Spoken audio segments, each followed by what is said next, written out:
All right, part 2 on equations, tables, and graphs. So we just did table 1, so let's go to table 2. And it says some of the values of the equation y equals x plus 2 are missing. Complete the table for the missing values. So what I want done is when you're doing your homework, we're actually going to work this out by hand and you can check it on the calculator. All right?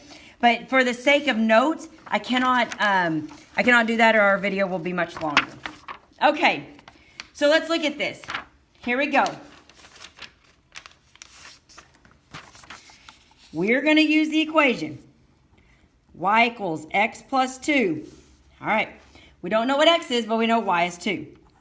2 equals x plus 2. Subtract 2 on both sides. 0 equals x. Okay. Y equals x plus 2 again. We don't know what x is, but we know that y is 3. Let's see, 2. So we subtract 2. 1 equals x. Okay. Now let's see what it looks like when you're filling in your x values. So we have y equals x plus 3. We're now going to fill a 2 in for x. Y equals 2 plus 3. Y equals 5. Okay. Oh, I messed up again. Look at there. Hold on. I'm getting ahead of myself. Sorry. Okay. Y equals x plus 2. I got to use this equation each time. I'm going to fill in a y equals 2 plus 2. I'm filling in this 2 for this x. Y equals 4. Okay. Now I'll go ahead and give you the rest of the values. Like I said on your homework, you can. We're going to work out each problem so that we get used to it, and then you can always check it on the calculator. Now, A, are the y values increasing or decreasing? So let's look at the y values only. Are they increasing or decreasing? 2, 3, 4, 5, 6, 7, 8, 9. They are increasing.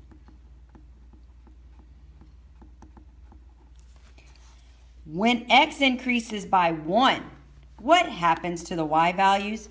So when x is increasing by 1, what is the y values increasing by? They are increasing by 1.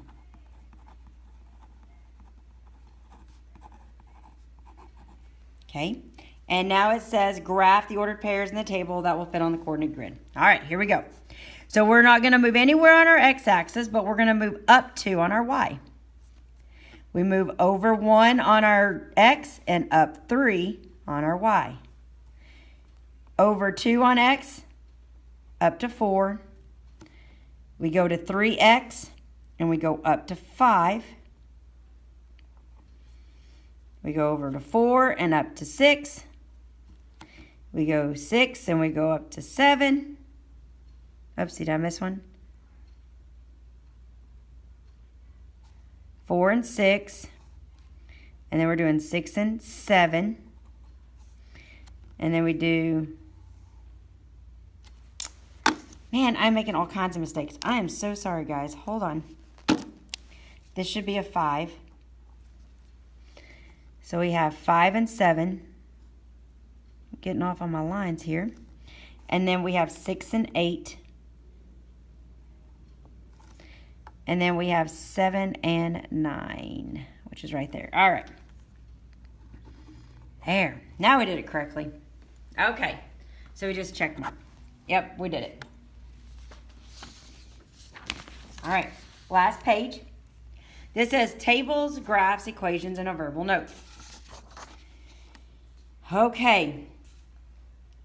Lana recorded the number of stuffed bears sold and the total cost of the bears. So we already have a table filled out for us. The number of bears sold is 0, 2, 4, 5, and 7. The total cost is 0, 5, 10, 12.50, and 17.50. So what I need to do is I need to figure out what is my slope. Okay? So on this one, it's asked, well, let's go ahead and do it. We have, what is the change from 0 to 5? It's $5. 5 to 10 is $5. 10 to 12.50 is $2.50. And 12.50 to 17.50 is 5. Let's go to this side. 0 to 2 is 2. 2 to 4 is 2. 4 to 5 is 1. And 5 to 7 is 2. All right. So I see that we have 5 and 2, 5 and 2, 250 and 1, 5 and 2. Okay.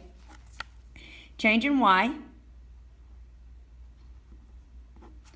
over 2 equals 5 halves. Okay. Now I am going to double check this one. We're going to leave this due to the money one, okay? So we're going to do 5 over 2, which is 5 halves, because I have to make sure that I have a slope that I want to work with, a certain slope to show you how to graph it. So now I'm going to graph. I have 0, 0, and then you go over 2, and you go up to $5. Now we're going to skip to 4. We're going to go 4, and we're going to go up to $10. Now if you go 5, you go up to $12.50. And this one's a little harder to graph in here. And then 7, and you're going to go up to $17.50. All right. So now we're going to draw the line here.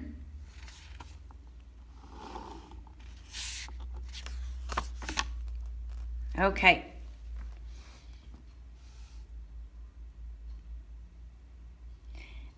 The reason I did this is now I want to show you, now that I graphed that, it's easier to graph whole numbers, because if I would have done $2.50 over 1, it would have left me a 2.5 over 1. And this is the same as this, but it's always better to leave it as whole numbers so you're not trying to move up half increments on a graph, okay? So that's why the black arrows that it gave us, it was just trying to say, hey, I want you to stick with this. All right, but it's always best practice to always go all the way through that table. Now let's look at the equation. It says equation use the slope-intercept form. Y equals mx plus b. M is your slope, and b is your y-intercept. So what is our slope? 5 halves.